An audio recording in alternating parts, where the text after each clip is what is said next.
So I just had to share with you all this hilarious clip from Joe Rogan and Jimmy Dore on Jimmy Dore's recent appearance on the Joe Rogan Experience.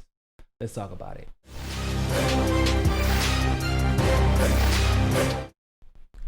So in case you have not seen it yet, Jimmy Dore made an appearance, I think for his third time on Joe Rogan's podcast, Joe Rogan Experience, and they talked about everything as usual. Now, they got to the discussion of the selection, and this clip just had me like, it's crazy. It's crazy who gets it and who doesn't get it. It really is. But you're gonna love it. For my progressives out there, you're gonna love it. Good. And by the way, my show was never about guests. My show was all about my opinion, of course, and calling out bullshit. Yeah. So it's not nobody doing the right thing. I'm doing the wrong thing because they all keep asking to be on my show. Oh, okay. I've had requests from all of them. Really? Oh yeah, Biden, Warren. How do you resist Mayor that Pete. shit? Because I have my friends. I'd rather talk to my friends. Yeah, I know. I get a boner. I like Tulsi and I like Bernie. That's it. Oh yeah. Everybody else can eat shit. Look at you, fucking progressive. Yeah. Well, I've always been. Yeah. What? Yeah. Everyone says you're right winger. They're out of their fucking mind. I've never voted right wing in my life. Really? Never. I voted Democrat except for independent. I voted for Gary Johnson because he did my podcast. Oh man, that's dope. First of all, and let me just say that just really quick. This is what kills me about this. Everybody already know that Joe Rogan endorsed Tulsi, right? Everybody knows that. But everybody also should know at this point that Joe Rogan loves Bernie. Like he just showed you, the only other person that he's had on his podcast is Andrew Yang. And for the Yang gang out there, I'm sure what he didn't mean to exclude Yang. I promise you, he still likes Yang. He said he's like Yang on other podcasts.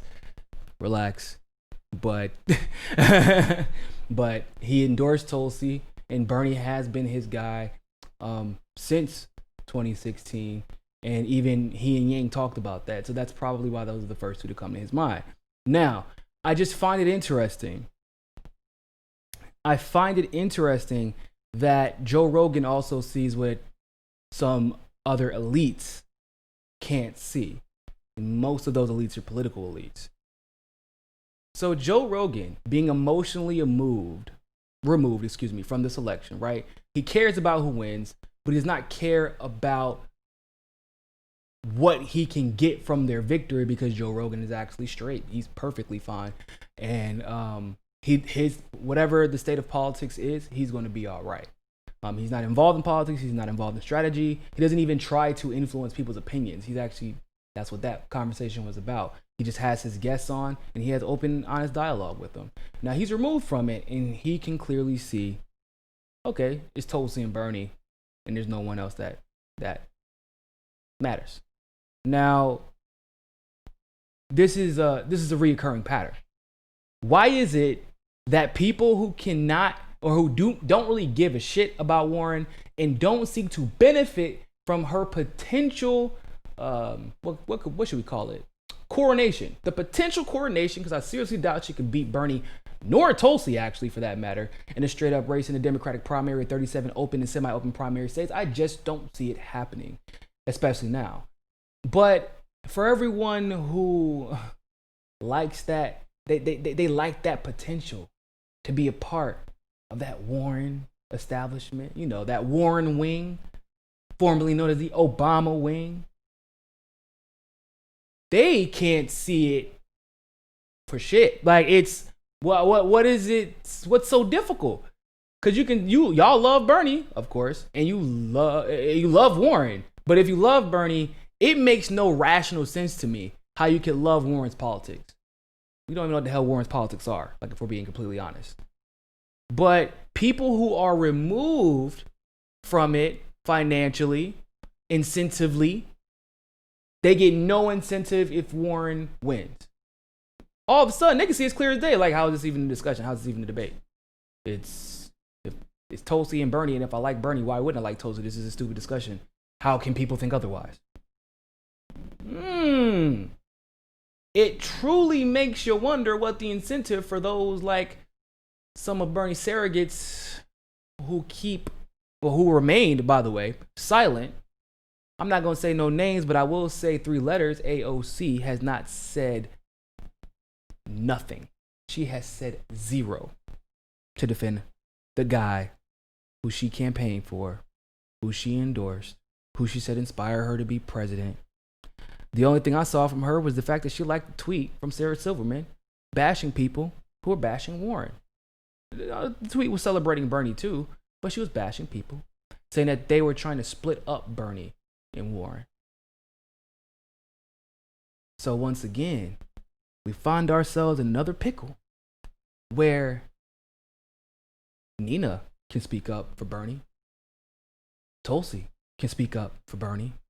With political disincentive, by the way, to speak up for Bernie at this point, just because they're running against each other and Iowa is on the way. Bree can speak up for Bernie. Elon did a little bit, but she equivocated. I'll give her more credit than AOC. I'll give her that. Rokana.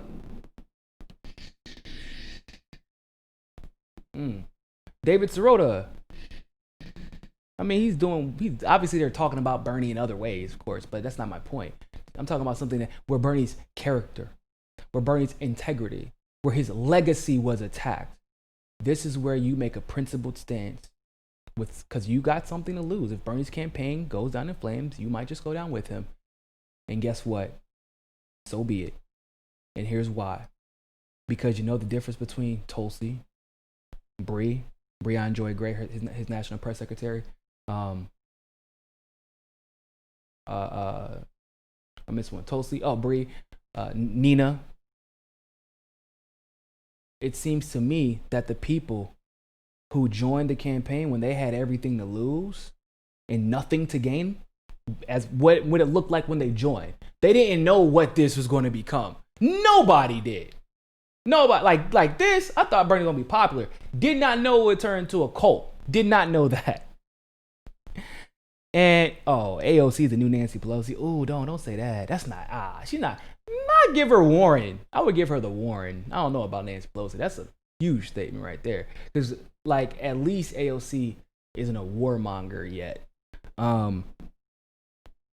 But why can the people who were with Bernie from the beginning seemingly get every issue right, even when it comes to defending Tulsi? Remember that tweet when Tulsi was first kept off of stage and Bree was like, Tulsi absolutely deserves to be on stage. Roseanne DeMauro, who works with him representing like nurses and things like that. Tulsi deserves to be on the debate stage. Nina, obviously. Like, why is it that they can seem to get every issue surrounding Bernie, Tulsi, and everything surrounding both of them correct,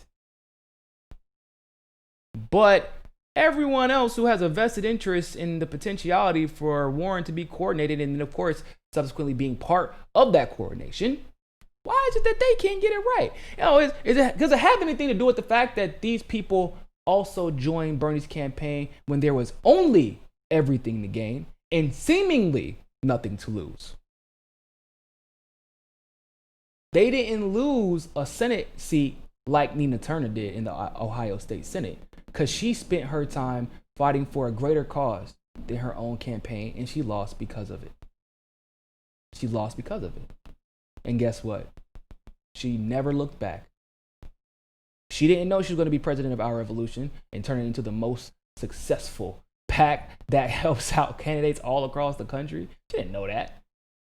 She didn't know that she'd be the reason that Bernie Sanders is probably going to win South Carolina. She didn't know that. Tulsi didn't know after leaving the vice chair position that she would still be able to maintain her Hawaii seat. This is before the statistics came out to show that Tulsi is the most popular politician in the history of Hawaii. And she's actually the only one more, there's one more popular than her, but that's Obama. That don't count. He's not Hawaiian. He didn't live there. He was just born there. But if you're talking about like Hawaiians, actual Hawaiians, Tulsi's the most popular politician in the history of Hawaii. But she did not know that when she stepped down from her vice chair position and joined Bernie. In fact, she probably assumed, she might have thought she was going to lose. but she ended up running Rookshaw and destroying everybody. But she didn't know that, Tom. I didn't know whenever I started Carolina Students for Bernie Sanders and became president of North Carolina Colleges for Bernie Sanders and had sleepless nights because I was running both of those organizations and was the acting state director for North Carolina for Bernie in 2016. Didn't know what to expect. Didn't know what was going to happen whenever we covered election rigging. We didn't know. It didn't matter though. And every one of us who were there when there was nothing to gain, potentially everything to lose, and it didn't matter, every single one of us can see. It's always been Bernie and Tulsi and Tulsi and Bernie, and Bernie and Tulsi and Tulsi and Bernie, and Bernie and Tulsi, and then Tulsi and Bernie, and Tulsi and Tulsi and Bernie and Bernie. And I might disagree with Bernie, but I still love Bernie. I might disagree with Tulsi, but I still love Tulsi. They might disagree with each other, but they still love each other. They might disagree with each other, but they still need each other. And everybody who came in 2016 gets this, including Mr. Joe Rogan, the millionaire, the most successful podcast on YouTube, the elite. He's elite, right? He's an elitist, technically. He's the worst elitist of all. He's like the most anti-elite of the elites, but he's an elite nonetheless. But because he has no emotional attachment or any financial incentive to, I don't know, come up with amnesia and forget everything Elizabeth Warren had done up to the movement and to Bernie Sanders himself up until this point. He like, once again, I'll let y'all hear it again one more time for yourselves. But if you came late.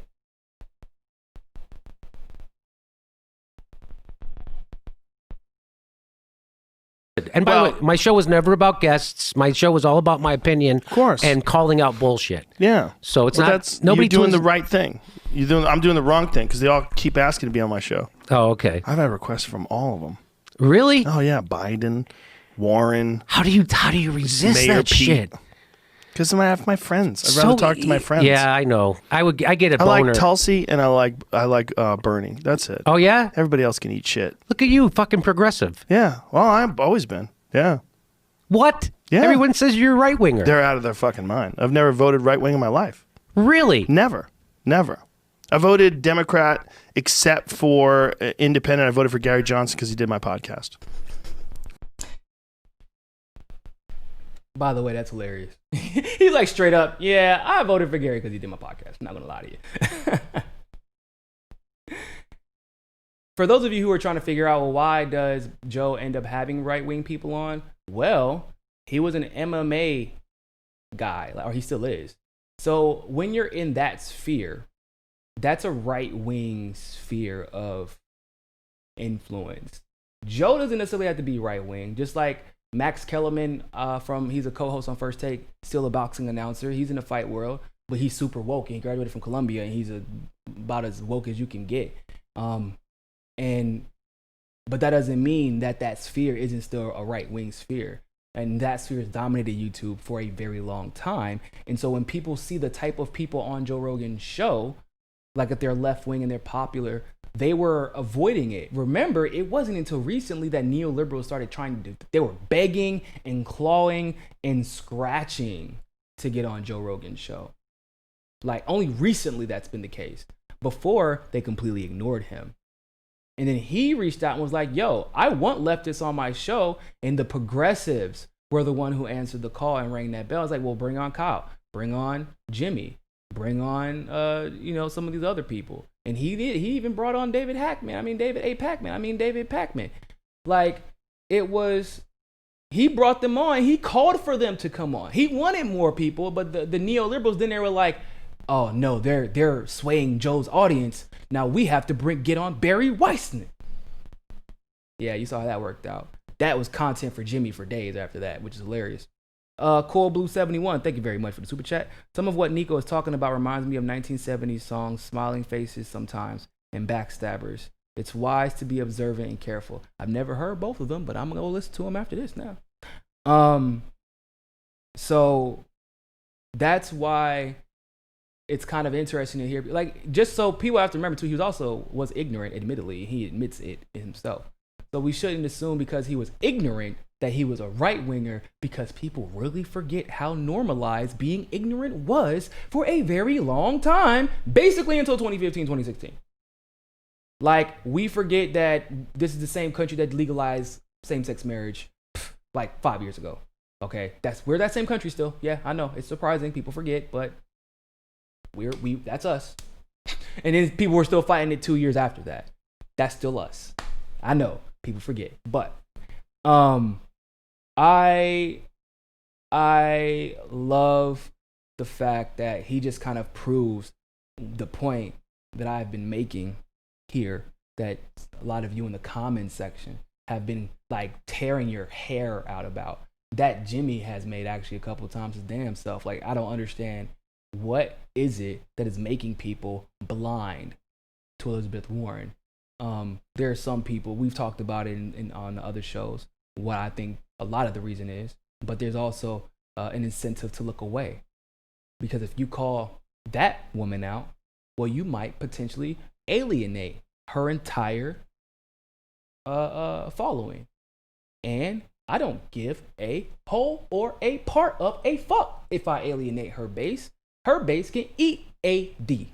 And that's all I got to say about that. Jordan Allen, thank you very much for the super chat.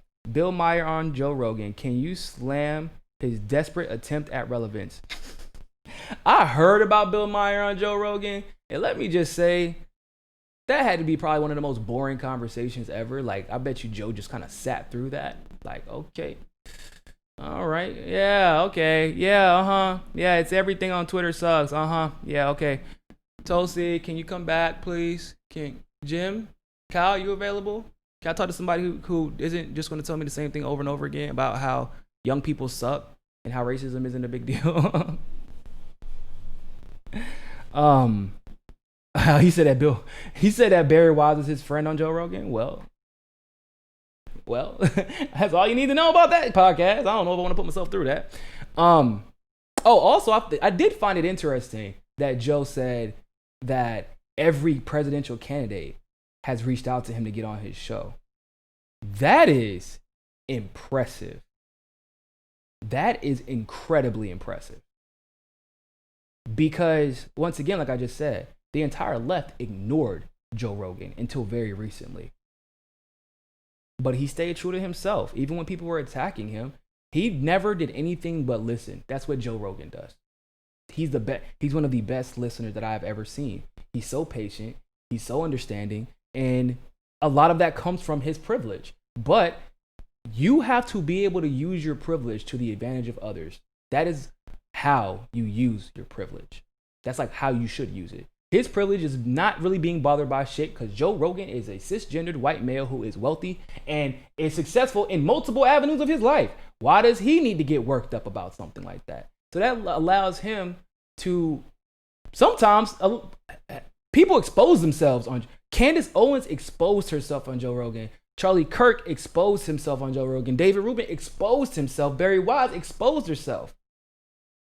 So him being such a great listener and not really getting emotionally upset about anything, he just kind of, man, that's crazy. You sure about that? A toady? See me, I'm cussing Barry Wise ass out.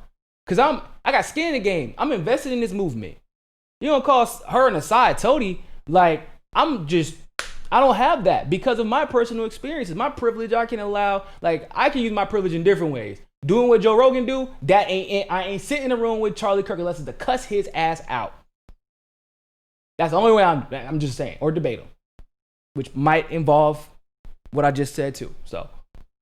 So he uses his platform, and when other people came to take advantage of something that Joe really we don't know. We don't know what could have happened. Pete Buttigieg is a damn psyop genius, okay? Warren is a manipulative snake, okay? Those two specifically could have taken advantage of that interview more than anybody else. And Joe he actually did the responsible thing. He understood the power that he had, and he didn't let any of them take advantage of where we're at. in our political discourse, which is you go on Joe Rogan, you get an instant uptick in support. Ask Tulsi, ask Bernie, ask Andrew Yang. Seriously. And he could have put a little dent in us. He could put a little dent in us with his, and you think, bro, I'm telling you, Joe got numbers like that. I think y'all should know that by now. But he didn't.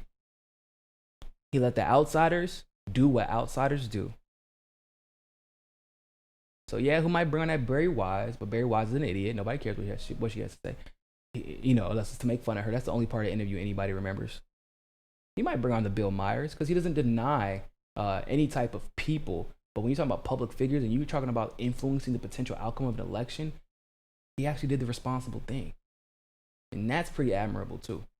So that being said, tomorrow I think I'm gonna start at 10. Tomorrow at 10 a.m. because I got a quarter of a way through this interview. After I saw this clip, I was like, oh shit, I didn't even know Jimmy was on. That sucks. So I went to go start watching it, and I was like, bro, this is awesome. You know what would be awesome too? Actually watching it with all my supporters who I know love Jimmy and love Joe, and we can watch it together. So tomorrow at 10, I was planning on watching it tomorrow morning anyway, just to see if there are any cool takes outside of this one. But I think it would be better if we watch it together. And so if you want to come and watch it with me, I will be streaming at 10 a.m. the entire stream. Because I want to watch the entire, I always watch, whenever it's Jimmy or Kyle or Tulsi or Bernie or anybody like that, I always watch the entire stream. And so at that point, it just would be cool to watch it with y'all. Cause I know a lot of people haven't watched it yet. And if you want to watch it, I'll be here. Now, I might talk a little bit over like if it's like a major topic, but you know, it'd be cool. If y'all had any questions about what was said, you can ask me and I can stop it for a second and then we can handle business. All right. So that'd be fun. 10 a.m. Eastern. Sound good? All right. With that being said, ladies and gentlemen, thank you all so much for tuning into this live stream segment of Mikase Sukase. And always remember, more than anything else, find your balance. Peace. Don't forget to hit that subscribe button and hit that notification bell if you like that segment of Mikase Sukasa. Of course, if YouTube is giving you trouble, as it always does, you can download the Rockfin app and follow us there. Also, if you want to continue to help our show grow, you can help us reach our goal of 500 patrons on Patreon and donate as little as $1. Really, anything helps.